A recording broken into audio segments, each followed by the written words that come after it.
the Kraken.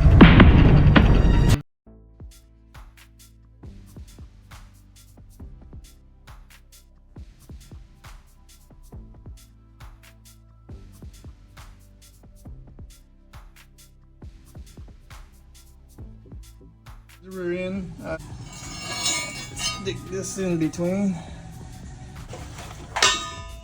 We'll mount up in here. When I push these in, I'll go ahead and paint this. So it's recommended not to powder coat it because it'll add a good bit of thickness, and that's not recommended. I should have went with the Power Flex bushings. They're like a 2-piece instead of 1, but 1 piece may be better. All right, back to the diff. Got both axles off, and it makes more sense to just take the cover off. So I'm gonna go ahead and take the bolts out and get the cover off, make my marks, and then cut. These are a 1/2 inch. I'm gonna go with a baby Ugga Dugga on it. Put some lines kind of etched in there and marked about where I want to cut it. Yeah, I think I got it. Well, I'm gonna find a way to get those bushings pressed in. Somewhere on one of them I saw that the thicker flange is gonna be the outer. There we go. I have the press set up over there. Yeah, I don't have everything I need to maneuver this and center it in the press. When I tried cutting some wood, notching it out, nothing was working. Little did I know, there's a tool made for this stuff. With this thing, this one side, I ain't even got that side, it felt like an hour.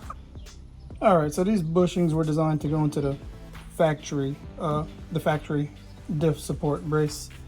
They're not designed to go in this adapter plate. So I took the grinder and I kind of made the edge here, the other side too, a little flatter, the way it can go in all the way and not get interrupted by this surface. Oh, and my best option was using the mallet.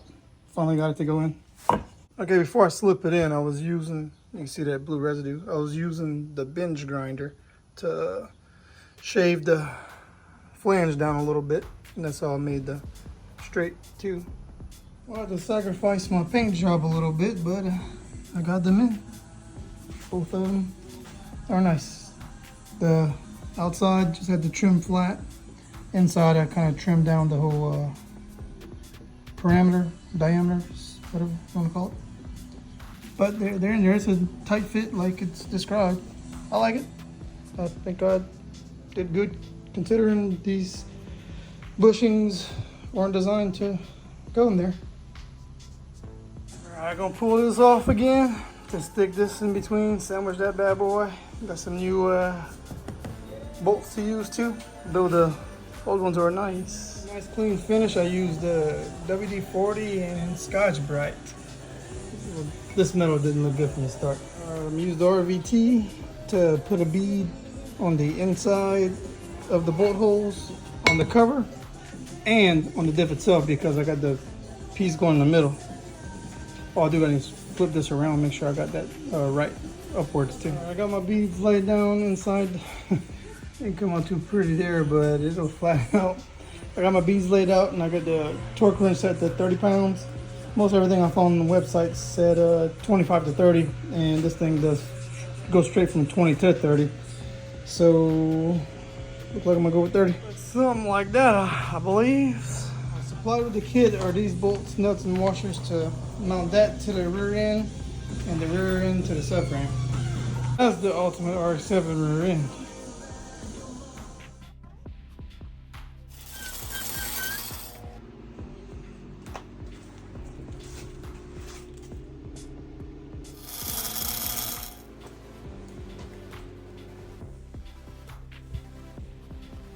Look like it'd be a factory unit. Well, there's a weird thing about the lower control arms and the trailing arms on the back of the RX-7s. And a better solution seemed to be just getting these Megans.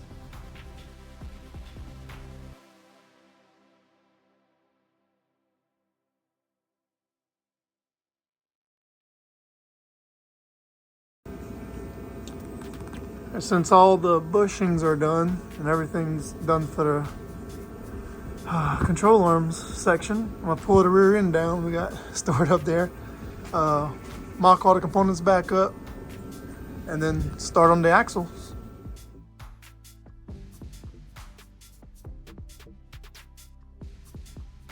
This is literal out with the old and in with the new.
The CV boot kits come with the new boots, clamps, grease, and some of the circlips.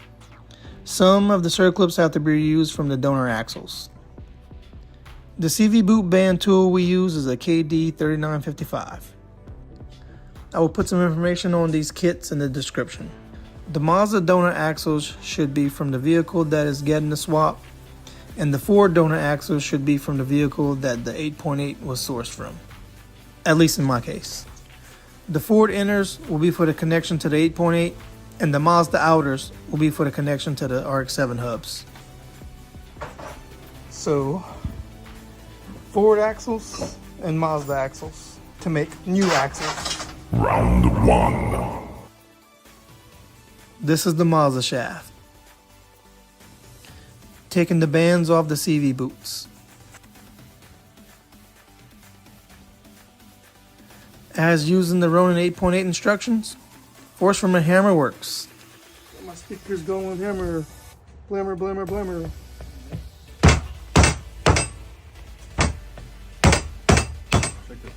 It does indeed work. You got it. Okay. There are proper removal tools for this, of course. The other side came off when I was taking it off the car. The Ford inner, removing the CV boot clamps.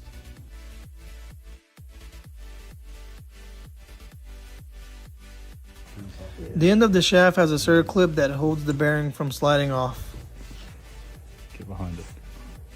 Now get behind it. From the, yep. No, yeah, that works. And then work it around. Pry up and work it around like that way. Yep. Perfect. Perfect.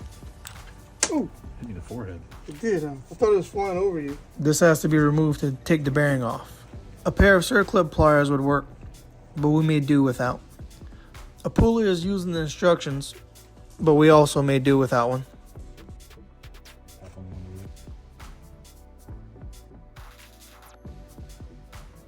The Ford inner goes in one way, chamfered towards the inside.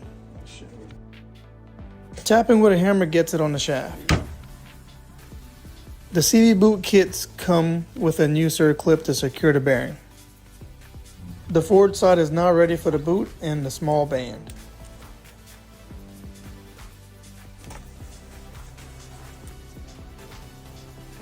The Mazda side has a slot to reuse a circlip from the donor axle. The Mazda circlip is being transferred to the new shaft.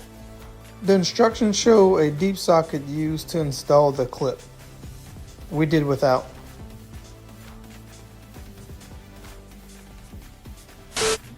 On the second go around, we did use a socket though. Another circlip goes on the end. This was supplied with the kit.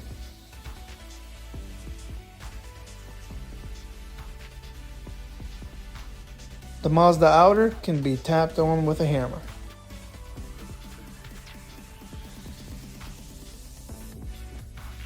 It is now ready for grease and clamps.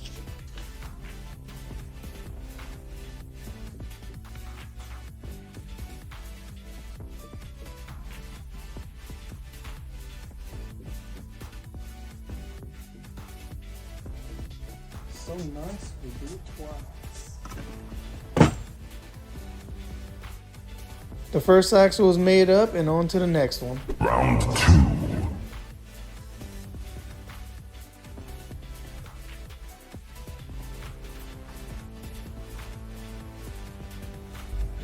That's it. And that's that. Axles are ready to install.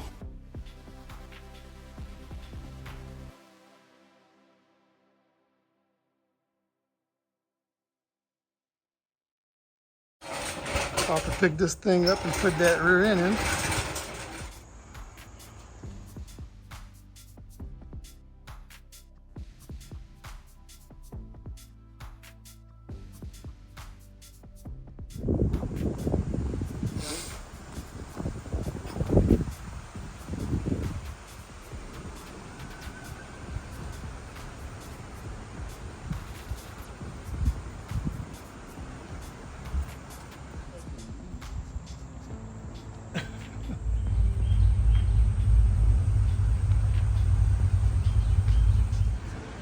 Time for axles to go home.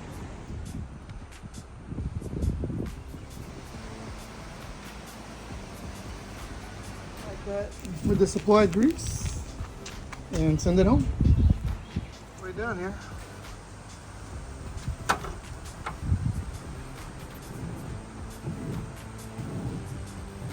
Whole rear end swap conversion done, and looking at how the exhaust is gonna pan out.